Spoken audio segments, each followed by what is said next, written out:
ปีตองพองถึงเท้าแห้งยามเมื่อเหลียวเพอเก่าห้องยาวล่องท้องพัดเป่าเอาไม่ตั้งนอกแลอำกาไม่ป้าเนาโหเจออยู่เลอก็นออำเป็นเสือลายเห็นต้อยป่วยไม่แหงอนมองเจอ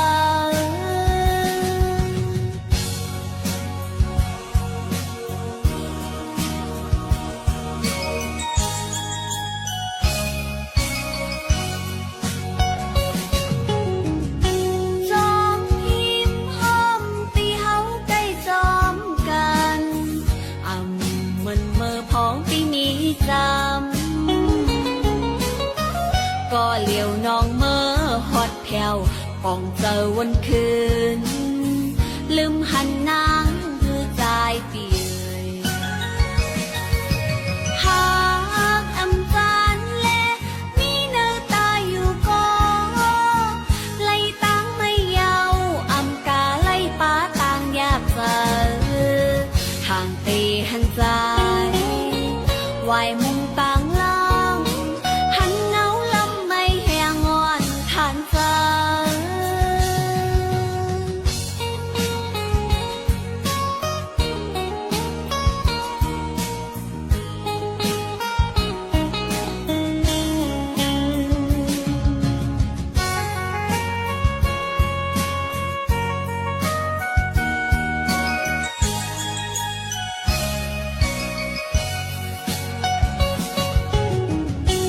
มองวันเฮา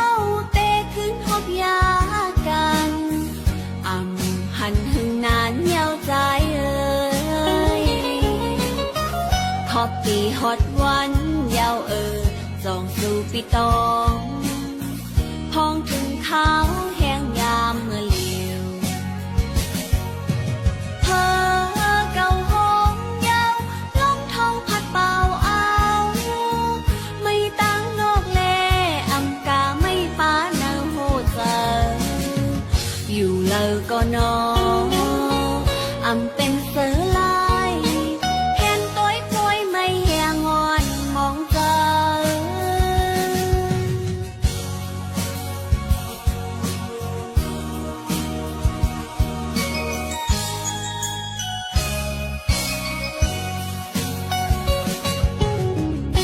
จอมหิมห้อมตีเฮาใกล้จอมกัน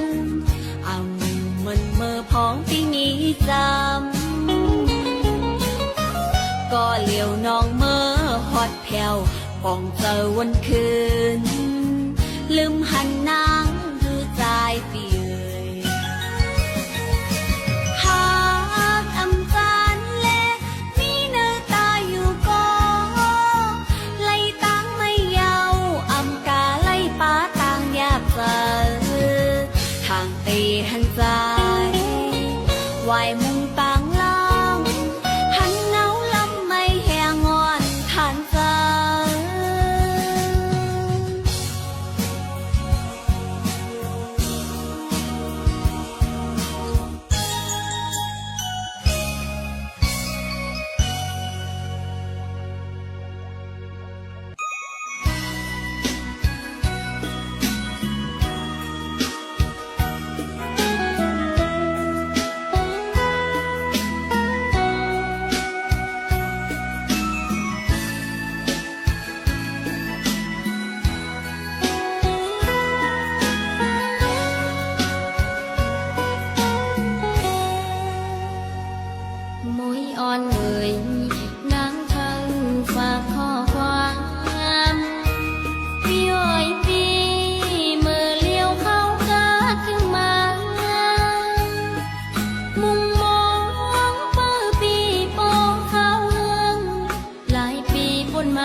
มอ่อนเขาบอก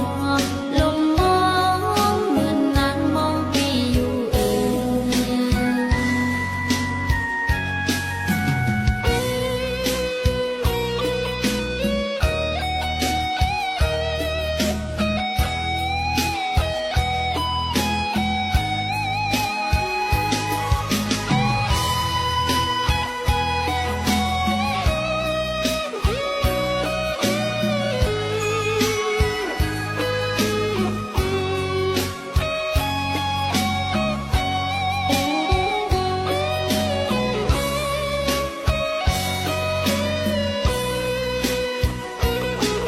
อ่อนเลย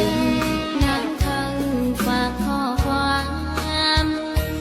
พี่เอ๋ยพี่เมื่อเลี้ยวเข้ากาถึงมามุมมองเปิดปีปอเข้าเมืองหลายปีพ้นมายาวนานขอใจอำยุงชามตัวน้ำมวยย้อนเลเขาดีดอกว่าลงมองปีอยู่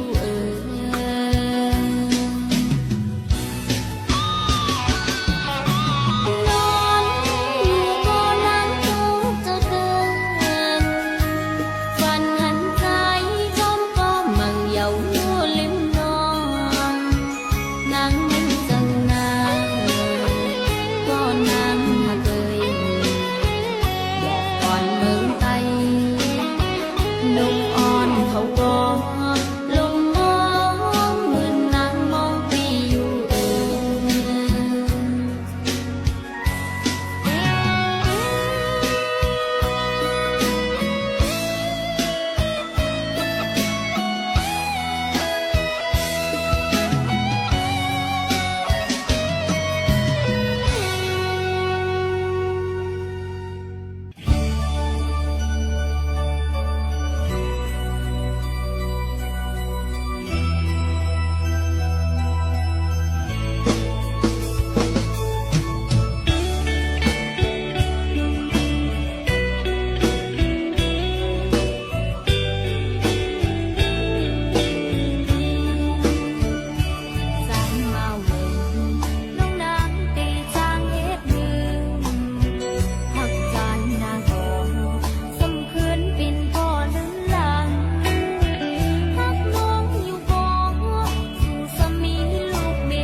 อันนางมาตกลื่นโหเจอใจมีก็หักอยู่เยาว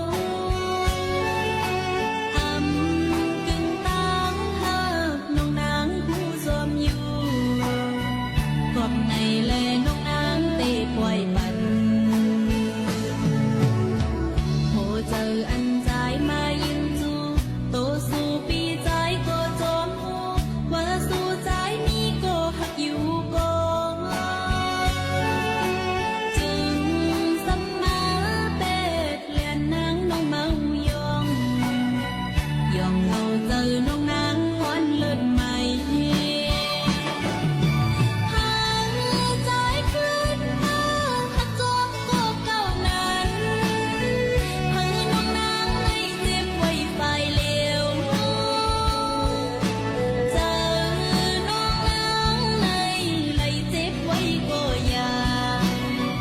ตาปีเกี่ยวเสือในน้องจมอยู่กวางหลังปอกมือจอมมันคืนหันสู่เลยหักกันกึ่มกึ่ม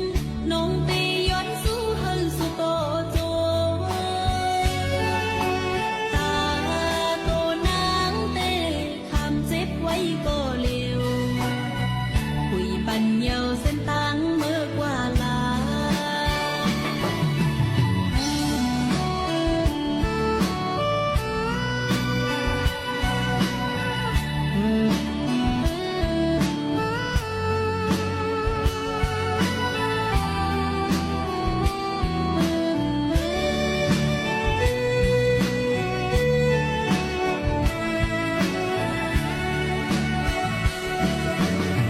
โหเจอปัญจายปอกมือขึ้นกามอ่อนอัน